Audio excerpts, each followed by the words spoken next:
Utang luar negeri adalah sebagian dari total utang suatu negara yang diperoleh dari para kreditor di luar negara tersebut. Penerima utang luar negeri dapat berupa pemerintah, perusahaan, atau perorangan. Bentuk utang dapat berupa uang yang diperoleh dari bank swasta, pemerintah negara lain, atau lembaga keuangan internasional seperti IMF dan Bank Dunia. Negara berkembang seperti Indonesia yang sedang melakukan pembangunan di segala bidang terhambat pada faktor pendanaan. Untuk mempercepat gerak pemerintah dalam melaksanakan pembangunan nasional, maka sumber pendanaan yang digunakan oleh Indonesia adalah salah satunya bersumber dari utang. Penggunaan utang sebagai salah satu sumber pendanaan dalam mempercepat pembangunan nasional digunakan karena sumber pendanaan dari tabungan dalam negeri jumlahnya sangat terbatas, sehingga sebagai sumber pendanaan, utang khususnya utang dari luar negeri sangat dibutuhkan untuk memecahkan masalah pembiayaan dalam pembangunan. Sumber pendanaan yang berasal dari utang menjadi salah satu alternatif biaya bangunan bagi negara-negara yang sedang berkembang seperti Indonesia. Meskipun hutang luar negeri dianggap banyak dampak negatifnya, tetapi hutang luar negeri juga ada dampak positifnya. Dampak positif dari hutang luar negeri yaitu terhadap pembangunan ekonomi dan peningkatan tabungan masyarakat. Sebab alirannya dapat meningkatkan pendapatan dan tabungan domestik sehingga hutang luar negeri menghasilkan multiplier efek positif terhadap perekonomian. Kemudian terhadap pertumbuhan ekonomi dan peningkatan tabungan masyarakat sebagai dampak lanjutannya. Alasannya, aliran bantuan luar negeri dapat meningkatkan investasi yang selanjutnya meningkatkan pendapatan dan tabungan domestik dan seterusnya. Hutang luar negeri juga menimbulkan dampak negatif. Hal ini dialami oleh Indonesia pada saat terkena dampak krisis ekonomi pada tahun 1997 sampai 1998. Pada saat itu nilai tukar rupiah mengalami pelemahan yang cukup dalam terhadap US dollar dan mata uang dunia lainnya. Keadaan tersebut membuat utang luar negeri Indonesia meningkat drastis dan untuk membayar utang yang sudah jatuh tempo, pemerintah mengambil kebijakan penambahan hutang baru.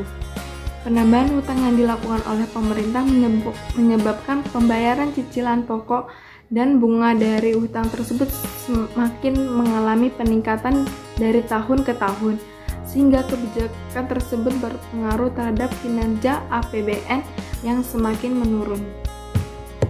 Utang luar negeri atau ULN Indonesia pada akhir triwulan 4 2019 mengalami perlambatan dengan posisi tercatat sebesar 443 miliar dolar US atau setara dengan 5.538,9 triliun atau kurs 13.700 per dolar US. Rinciannya, utang sektor publik, pemerintahan dan bank sentral sebesar 202,9 miliar dolar US. Dan utang sektor swasta termasuk BUMN sebesar 201,4 miliar dolar US. ULN Indonesia tersebut tumbuh sebesar 7,7% year on year atau YoY, menurun dibandingkan dengan pertumbuhan ULN pada triwulan sebelumnya sebesar 10,4% atau YoY. Perkembangannya tersebut disebabkan oleh perlambatan pertumbuhan ULN pemerintah dan ULN swasta. Bank Indonesia mencatat utang luar negeri Indonesia hingga Januari 2020 mencapai 410,8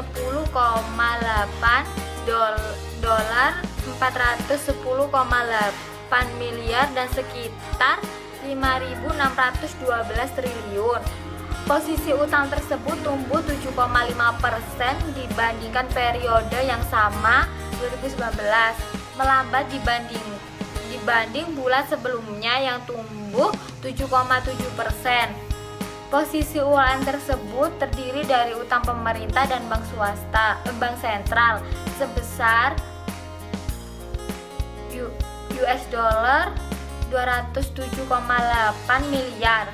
serta utang sektor swasta termasuk BUMN sebesar $203 miliar.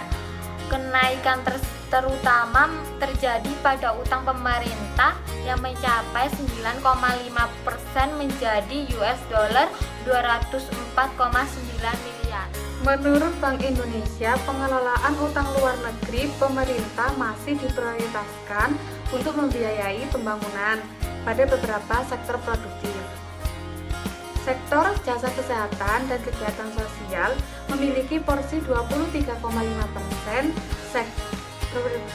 sektor jasa pendidikan 16,3%, sektor konstruksi 16,2%, sektor jasa keuangan dan asuransi 12,9%, serta sektor administrasi pemerintah, pertahanan dan jaminan sosial 11,6%. Sementara utang luar negeri swasta tercatat tumbuh 5,8% lebih rendah dari bulan sebelumnya, yaitu 6,5%, dipengaruhi oleh perlambatan ULN atau utang luar negeri lembaga keuangan.